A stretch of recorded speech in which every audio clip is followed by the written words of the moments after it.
ನಾನು ಅನ್ಕೋಬಹುದು ನಾನು ಆರಾಮಾಗಿದ್ದೀನಿ, ಚೆನ್ನಾಗಿದ್ದೀನಿ, ನನಗೇನ್ ದುಡ್ಡಿದೆ, ಕಾಸಿದೆ, ಮನೆ ಇದೆಯೇ? ಪ್ರತಿ ಒಂದು ಹೆಣ್ಣು ಒಬ್ಳೇ ಇರ್ತಾಳಲ್ಲ, ಆವಾಗ ಆ ಕ್ಷಣಕ್ಕೆ ಪ್ರತಿ ಒಂದು ಅವಳ ಆತ್ಮಸಾಕ್ಷಿಗೆ ಅವಳ ಕಣ್ಣು ಮುಂದೆ ಎಲ್ಲವೂ ಬರುತ್ತೆ.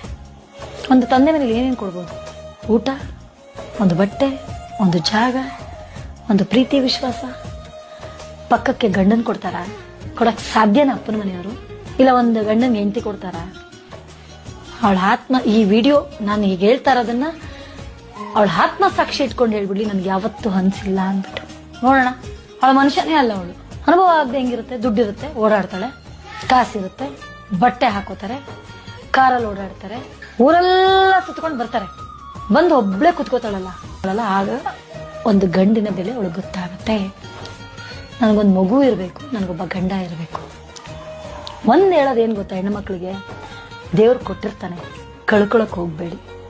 ಹುಟ್ಟು ಸಾವು ಒಂದು ನಂಟು, ಈ ಮೂರು ಬರೆದ್ಬಿಟ್ಟಿರ್ತಾನೆ. ಹುಟ್ಟು ಸಾವು ಎರಡು ಬರೆದ್ಬಿಟ್ಟಿರ್ತಾನೆ ಅವನು. ಅದ್ರ ಮಧ್ಯದಲ್ಲಿ ನಮ್ಮ ಆಟ, ಇಂಥವನೇ ನಿಮ್ ಗಂಡ ಆಗ್ಬೇಕು ಅಂತಾನು ಬರ್ತಿರ್ತಾನೆ.